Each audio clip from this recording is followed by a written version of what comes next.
Joining us now, William Bill Kelly, executive producer, Rev Digital. Bill, welcome. Thank you, Jack. Great to have you. Well, our friend, if you watch this show, you know that one of my pet peeves is Rahm Emanuel for all of his corruption. I mean, Chicago is corrupt. So in some sense, he just kind of swims in the sewer there. But this business of sanctuary cities has driven me just mad that this guy thinks he can flout federal law and almost form his own little country there. I don't understand why he's not in jail.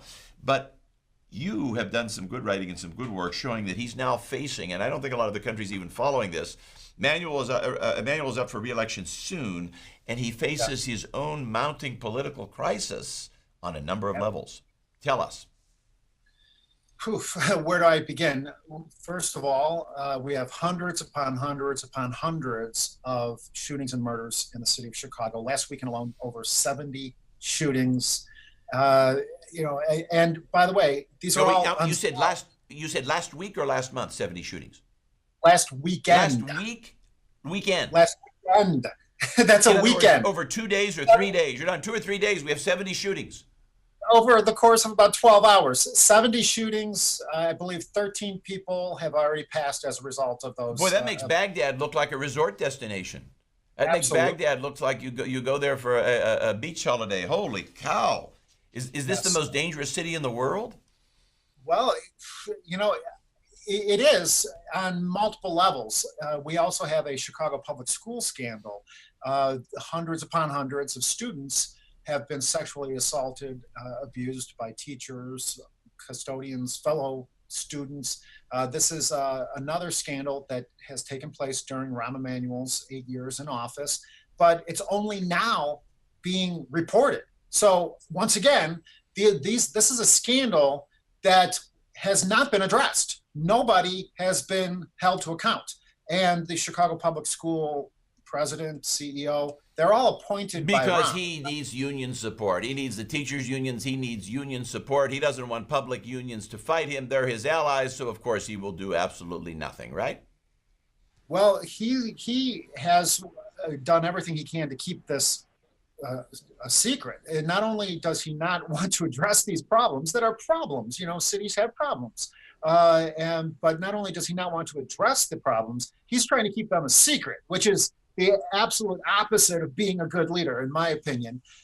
We have taken some leadership and gone out and gotten over 60,000 or 80,000 signatures for a term limit, the mayor referendum. Good for you. Good for you. How many do you need? What do you need to? What's the trigger? Well, we needed 50,000, so we were able to turn in 80,000. Wonderful. To get on the November ballot, and we're hoping that if it passes, Rahm will be prevented from running for. Listen, I'll tell you, in my political lifetime of 35 years, I've had to gather a lot of signatures, and I'll tell you, I've had trouble getting 2,000 and 3,000. Gathering 80,000, 85,000. Tip of the Stetson to you, Bill.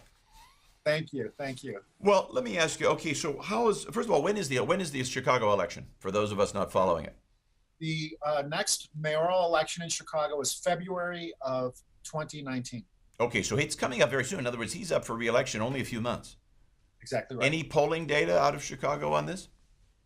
Well, first of all, we don't even know who the candidates are yet, and as I mentioned, with our term limit referendum, we don't even know if Rahm's going to be a candidate, except for the fact that he has already vowed to pull out every trick in the book to knock this term limit referendum off the ballot. Now, would you have a legal issue even if this passes? Do you have an ex post facto issue with respect to him? 100% yes. Major cities, New York, LA, they all have a 2-term limit on the mayor. Obviously, as you well know, Jack, the president has a 2-term limit. Rahm does not want a 2-term limit, although I will make a deal.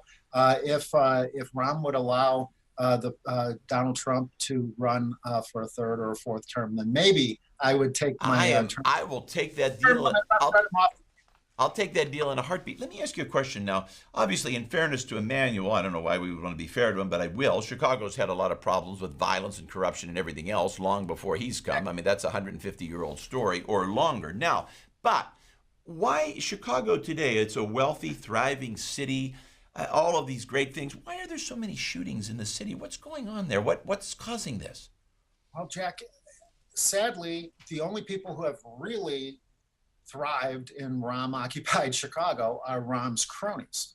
And a lot of these people aren't even from Chicago, just like Rahm himself. You know, when he first ran for mayor 8 years ago, I challenged his petitions on the basis of residency because he had forfeited his residency as a citizen to go and work in the Obama administration, if you recall. So, you know, Rahm doesn't play by the rules. He expects everyone, you know, he expects the middle class, you know, the working people of Chicago to play by the rules, to abide by every rule, all right? But when it comes to Rahm and his cronies, there are no rules, no rules. So what the violence, though? In other words, is this mostly gang violence? Is it drug violence, or is there some kind of resurgence of the mafia at different levels? What are we seeing? All the above. And the problem is that it's a citywide epidemic now. You know, I grew up on the south side of Chicago, and so I've seen this my entire life. But now that I live in the what they call the Gold Coast, we have crime, violence in what people consider to be downtown Chicago, the Gold Coast, and you know, Rahm is completely ineffective for the reasons that you stated, Jack. That you know he wants to get reelected, and as a Democrat in a city with a where the Democrats run the schools, Democrats run the. Yeah, let me ask you this, time remaining: is the police force corrupt? Is it like the old D.C. police force here? Is it just plain corrupt? Well, the problem is that the police chief is appointed by Rahm, just like the Chicago Public School chief is appointed by Rahm. These are Rahm appointees. These are people who are loyal to Rahm, not to the rank and file in the police department, or much less the citizens that they are sworn to serve and protect. Bill Kelly, William Bill Kelly, executive producer, Rev Digital. I wish we had all day. We'll have you back again to talk more about Chicago.